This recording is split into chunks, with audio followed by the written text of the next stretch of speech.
Pessoal, mais uma vez aqui, passando para deixar algumas dicas para vocês de como crescer no seu relacionamento com Deus. E extremamente importante para a nossa vida cristã é a leitura da palavra de Deus. Hoje eu gostaria de dar algumas dicas de como ler a Bíblia de forma eficaz, de forma produtiva, de forma que venha edificar a sua vida. E antes eu gostaria de deixar um lembrete a vocês. Se você está vendo esse vídeo e ainda não é inscrito no nosso canal, se inscreva, compartilhe, deixe um comentário, até mesmo uma sugestão de conteúdo para o nosso canal.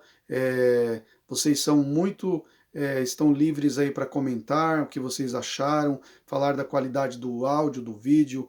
Fique à vontade aí para você participar, interagir com a gente aí. Também lá no Instagram também a gente está divulgando aí o nosso canal, Facebook. Então o objetivo é falarmos do Evangelho, falarmos da Palavra de Deus. No livro de Salmos, no capítulo 119, Salmo de número 119, no versículo 105, diz o seguinte: Lâmpada para os meus pés é a tua palavra e luz para o meu caminho. Neste salmo, o salmista ele deixa muito claro que a palavra de Deus ela é importantíssima para a nossa vida.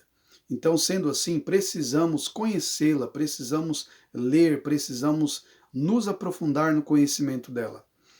E eu gostaria de deixar aqui hoje, pelo menos, não esgotar o tema, mas dar pelo menos 6 dicas de como você pode ler a palavra de Deus de forma mais eficaz, de forma mais eficiente, mais produtiva e aplicar à sua vida.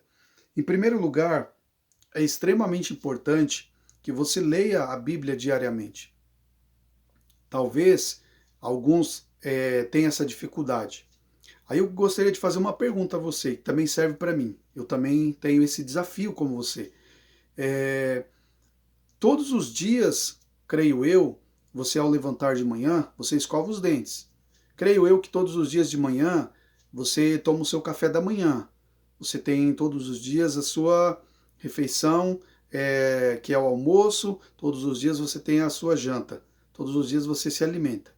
Então, o seu corpo físico necessita desse alimento, necessita desse cuidado, necessita de tudo isso que eu acabei de citar. O nosso espírito, ele precisa também da palavra de Deus, porque ela é alimento. Jesus diz lá em Mateus capítulo 4, versículo 4, que nem só de pão viverá o homem, mas de toda a palavra que sai da boca de Deus. Então, a Bíblia é alimento para a nossa vida. Então, quando você lê a palavra de Deus diariamente, você vai se fortalecendo cada vez mais. Então, primeira dica, leia a Bíblia diariamente.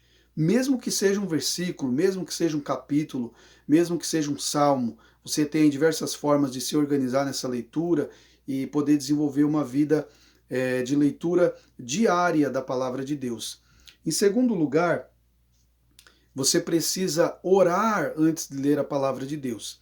É extremamente importante. Jesus, lá no livro de Lucas, no capítulo 24, se não me falha a memória, versículo 45, diz o autor, né, Lucas, que Jesus ele abriu o entendimento dos discípulos para que eles entendessem a Escritura. Então é extremamente importante que nós peçamos a Deus que Ele venha abrir a nossa mente, abrir nosso entendimento para entender a palavra dele. Em terceiro lugar, nós devemos orar depois da leitura da Bíblia. Por quê?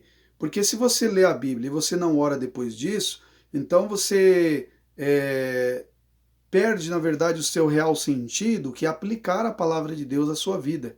Então nós devemos pedir a Deus que aquilo que nós lemos venha ser aplicado à nossa vida, venha, na verdade, transformar o nosso ser. Assim como a Bíblia diz lá em Tiago, capítulo 1, versículo 22, que nós devemos ser não apenas ouvintes, mas praticantes da palavra. Então nós devemos ouvir e praticar, ouvir e praticar. É isso que traz o crescimento espiritual à nossa vida. Em quarto lugar, nós devemos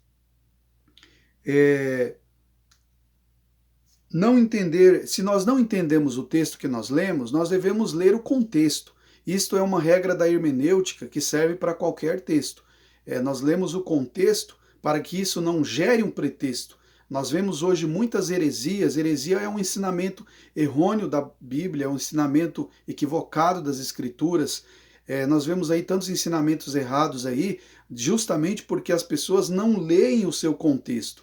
Ou seja, você pode, quando não entendeu aquele versículo ou aquele texto, você pode ler o que vem antes. Se você não entendeu, você lê o que vem depois. Não entendeu o capítulo todo, leia o capítulo anterior. Não entendeu? Se for necessário, leia o livro todo.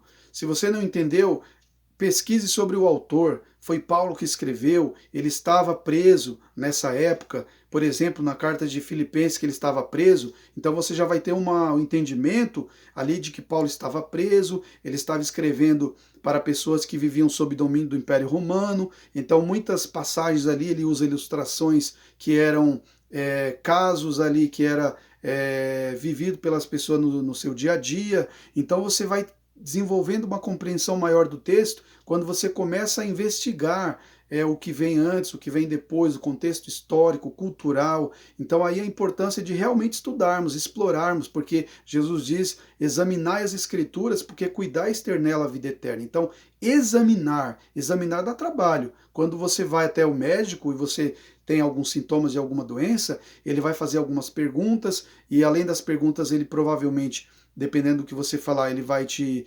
examinar. Se for algum sintoma que ele acha que seja uma gripe, ele vai dar uma olhada na sua garganta, então ele vai fazer um exame mais aprofundado. Se ele não conseguir concluir o que com aquele exame o que ele vai dar um exame, ele vai te passar um exame mais aprofundado. Talvez uma tomografia do seu pulmão, uma chapa, né, dos pulmões, e assim sucessivamente. Então, examinando as escrituras, nós vamos conhecendo mais a palavra de Deus.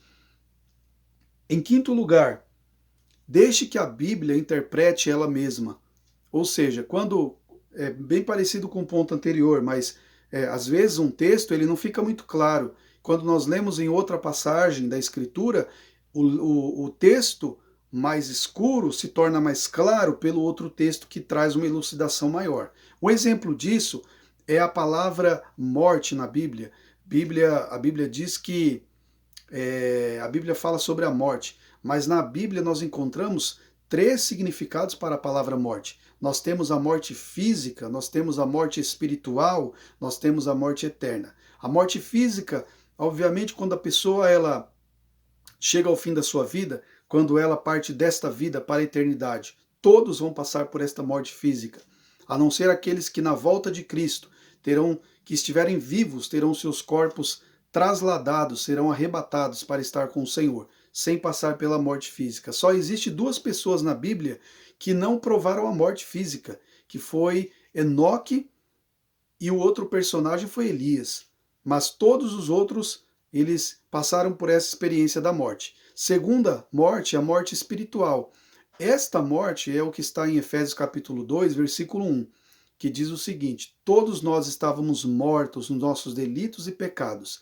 Porque morte, na verdade, no original grego, quer dizer separação. Então, quando o homem se encontra separado de Deus, isto é chamado na Bíblia de morte. Então, todos que estão separados de Deus, separados de Cristo, eles se encontram no estado de morte espiritual.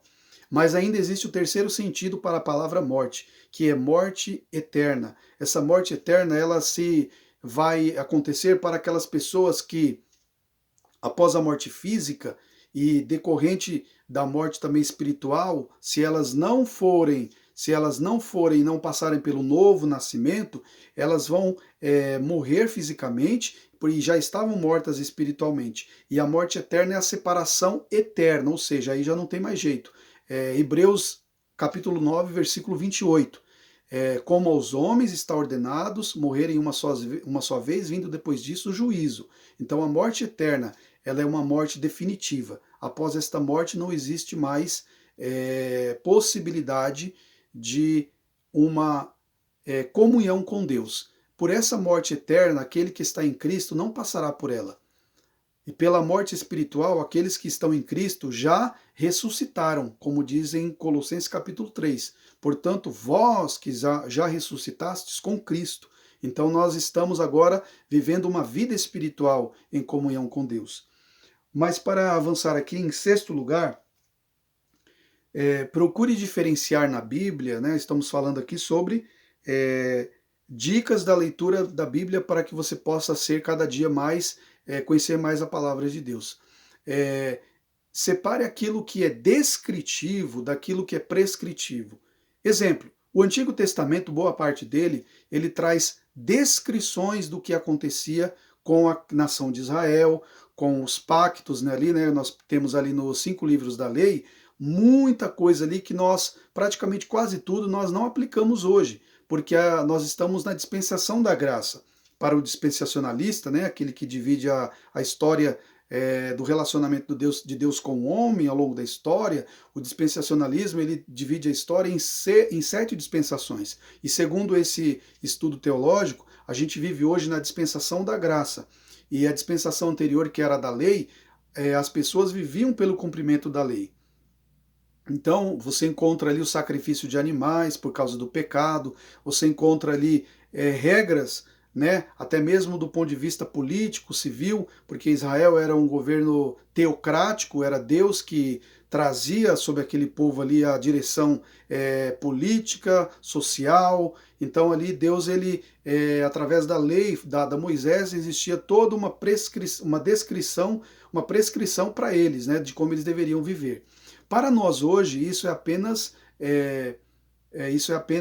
descritivo, mas isso não nos isenta de vermos ali princípios espirituais. Como, por exemplo, se nós pegarmos ali o Decálogo, que são os 10 mandamentos, nós vivemos nós aplicamos a nossa vida os 10 mandamentos, né? E então ali no caso dos 10 mandamentos, eles chama-se lei moral. Nós cumprimos do Antigo Testamento o que é lei moral, mas a lei cerimonial e a lei civil apenas são como para nós hoje são leis descritivas, elas não são prescritivas, ou seja, não é prescrito para a nossa prática hoje na dispensação da graça. Em último lugar, mas não menos importante, eu queria sugerir a você que na leitura da Bíblia, se você quer ler a Bíblia toda, comece pelo Novo Testamento. Por quê? Porque o Novo Testamento, na verdade, você além de ter uma leitura mais fácil, para quem nunca leu a Bíblia toda, você vai ter ali uma facilidade de compreensão maior. Eu sugiro que você comece pelo Evangelho de João. Por que o Evangelho de João? O Evangelho de João, talvez para aquele que é aquele que é um novo convertido, o Evangelho de João vai mostrar ali Jesus como o Filho de Deus. Então o tema ali trabalhado por João é Jesus como o Filho de Deus. Jesus, ele tem em si mesmo, ele é Deus, assim como o Pai. Ele não é um Deus menor, então João procura destacar o quê? A divindade de Cristo. E isso é extremamente importante para alguém que está dando os primeiros passos na fé, de começar a estudar a Bíblia através lendo, né, no caso da leitura de toda a Bíblia, começa pelo Evangelho de João. E aí você vai depois para Mateus, Marcos, Lucas, e você conclui o Novo Testamento, depois você volta para o Antigo Testamento. E lembrando que eu acho melhor a expressão Antigo Testamento do que Velho. Antigamente as Bíblias vinham com essa expressão lá na capa, né? No começo estava lá Velho Testamento. Eu acredito que não é uma descrição correta, porque velho é aquilo que não serve mais para nada, aquilo que talvez a opção mais adequada de nós usarmos, e é o que vem nas Bíblias hoje, é antigo. Quando você vê um carro antigo, aquele carro pode estar com as peças todas bem preservadas, bem cuidadas, ele pode estar polido, limpo, com todas as peças ali no seu lugar. Aquele carro ele está ali impecável, mesmo que ele tenha muitos anos de uso, ele está totalmente conservado, ele pode ser usado. Então o Antigo Testamento, ele acredito que chamar de antigo é mais adequado do que chamarmos de velho. Mas enfim, o mais importante leia a palavra de Deus. Só para vocês terem uma ideia, concluindo aqui, nosso vídeo já está um pouco extenso, dentre tantos homens da história, George Miller foi um pastor do século XIX que leu a Bíblia cerca de 200 vezes durante toda a sua vida. E cerca de 50 vezes ele leu a Bíblia toda de joelhos. Talvez a gente ache isso muito difícil, a gente acha praticamente impossível para a nossa vida hoje fazer isso. E realmente acredito que sim. Mesmo que você comece aí no desafio de ler a Bíblia toda várias vezes, talvez você não tenha tempo para isso. Talvez ele tivesse mais tempo. Mas a questão não é essa. A questão é qual é a maior prioridade da sua vida. Se a Bíblia, se a palavra de Deus é a maior prioridade para você, você vai ter tempo para ela, porque ela é prioridade. A nossa vida, o nosso tempo, o dia de 24 horas, ele tem o mesmo, o dia ele tem a mesma duração para todas as pessoas. A diferença é aquilo que eu priorizo na minha vida. Então, se a palavra de Deus ela é prioridade na sua vida e na minha, nós vamos ler a palavra de Deus com mais dedicação. Que Deus te abençoe neste dia, em nome de Jesus.